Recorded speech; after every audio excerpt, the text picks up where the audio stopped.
Nous voici arrivés à une étape cruciale de votre parcours. À ce stade, c'est bien vous qui êtes à la barre, qui êtes acteur de votre santé, même si ce parcours ne sera pas toujours sans obstacle. Vous allez activement contribuer à mettre le cap vers l'avenir le plus favorable possible pour votre cœur. Une alimentation saine est importante afin d'améliorer votre condition physique ou de la garder aussi bonne que possible. Cela vaut pour tout le monde, mais certainement pour les personnes souffrant d'insuffisance cardiaque. Nous vous conseillons de manger sainement de manière variée et dans de bonnes quantités. Il est important de limiter autant que possible l'alimentation grasse. Si vous mangez trop gras, les taux de graisse et de cholestérol dans votre sang peuvent augmenter. Un taux élevé de cholestérol augmente le risque d'aggravation de l'insuffisance cardiaque. C'est pourquoi il vaut mieux éviter l'alimentation avec beaucoup de graisses saturées comme par exemple les produits laitiers, la viande rouge, les gâteaux et les biscuits. Votre insuffisance cardiaque vous empêche d'assimiler de grandes quantités de sel, également appelé sodium. Si vous mangez trop de sel, votre corps va retenir trop de liquide et votre cœur pourrait alors être surchargé. C'est pourquoi il vaut mieux que vous n'ajoutiez pas de sel à votre alimentation et que vous évitiez les produits qui contiennent trop de sel. Votre diététicien vous proposera un régime personnel adapté à votre santé. Afin de prévenir un maximum vos symptômes liés à l'insuffisance cardiaque, il est également nécessaire de limiter votre quantité quotidienne de liquide. Vu que la puissance de la pompe ou la possibilité de remplissage de votre cœur est diminuée, votre cœur n'est en effet pas en état de traiter de grandes quantités de liquide.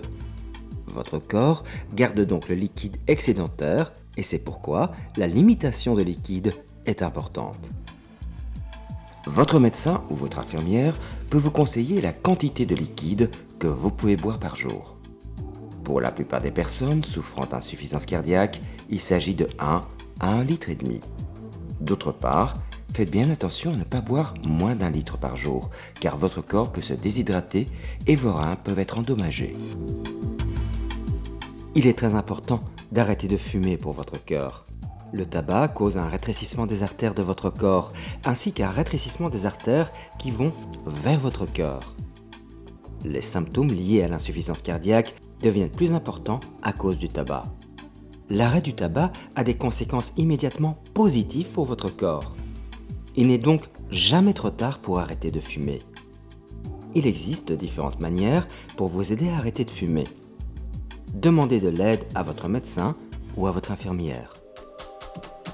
Le tabagisme passif régulier, c'est-à-dire l'inhalation de la fumée de cigarette des autres personnes, est également nocive pour votre cœur. Quand votre insuffisance cardiaque est provoquée par la consommation d'alcool, cette consommation doit être totalement arrêtée.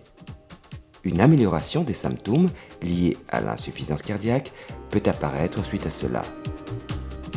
La plupart du temps, l'insuffisance cardiaque a cependant une autre cause. Il peut être conseillé de ne boire qu'un verre, voire maximum 2 par jour. Trop d'alcool est mauvais pour votre muscle cardiaque et peut aggraver l'insuffisance cardiaque. Un bon poids est aussi important pour les patients souffrant d'insuffisance cardiaque. Si vous êtes trop gros, cela peut mener à une charge indésirable supplémentaire pour votre cœur. Maigrir vous aidera à diminuer cette charge et pourra alors améliorer votre capacité à l'effort. Discutez de vos habitudes alimentaires avec votre diététicien afin de voir comment vous pouvez rendre votre alimentation plus saine pour votre cœur. Est-ce que votre poids est trop bas? Maigrissez-vous alors que ce n'est pas le but? Il est également important dans ce cas d'entreprendre des actions parce que perdre trop de poids sans que vous soyez au régime implique également que votre condition physique régresse. Il arrive parfois que les insuffisants cardiaques soient trop fatigués pour manger ou aient un mauvais appétit à cause d'un sentiment de ventre rempli. Un diététicien ou une diététicienne peut également vous donner des trucs et des avis précieux. L'exercice physique est également un traitement pour votre cœur. C'est une fable que les personnes souffrant d'insuffisance cardiaque doivent éviter l'effort physique. Pour les personnes souffrant d'insuffisance cardiaque, l'activité physique est juste salutaire. Avec la bonne quantité d'exercice physique, vous pouvez stimuler le flux sanguin et alléger certains symptômes. Il est cependant très important de ne pas exagérer et de prendre souvent un temps de repos. La marche est une bonne activité physique pour rétablir progressivement votre condition. Si la marche vous fait du bien, essayez alors également le vélo ou la nage. Il est important que vous puissiez continuer à parler pendant les activités. Un effort excessif doit être évité. C'est une trop grande charge pour votre cœur. Demandez à votre cardiologue ou à l'infirmière en insuffisance cardiaque quelle forme et quelle quantité d'activité physique sont les meilleures pour vous. Il existe également la possibilité de faire du sport sous encadrement. Vous pouvez vous affilier à une association sportive pour les patients insuffisants cardiaques ou un programme de revalidation cardiaque qui vous permettra de constituer votre activité physique quotidienne. Le programme de revalidation cardiaque contient des exercices qui augmentent l'endurance, le vélo, la marche sur un tapis, la natation, et renforcent les grands muscles. L'insuffisance cardiaque peut être contrôlée avec le bon traitement et quelques adaptations dans votre style de vie, comme nous venons de le dire.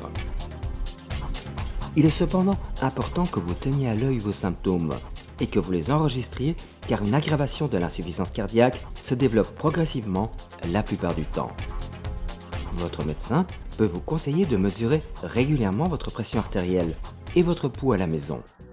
Il est important que vous appreniez comment le faire de manière fiable. Demandez l'information à votre médecin ou à votre infirmière.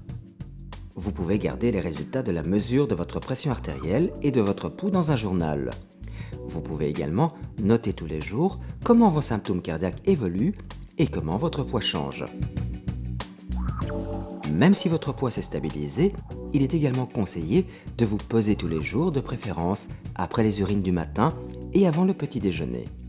Si vous constatez une prise de poids de 2 à 3 kg en 3 jours, alors que vous n'avez rien changé à vos habitudes alimentaires et que vous n'êtes pas constipé, cela peut être dû à une accumulation de liquide, ce qui est un signe que votre cœur fonctionne moins bien.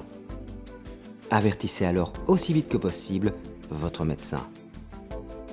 Les autres symptômes de l'aggravation de votre insuffisance cardiaque sont l'augmentation du gonflement au niveau des chevilles, l'essoufflement ou la fatigue. Un appétit diminué, un sentiment de ventre rempli et des urines moins fréquentes en journée sont des signes d'alarme d'une aggravation de votre insuffisance cardiaque. Contactez votre médecin lors de ces symptômes.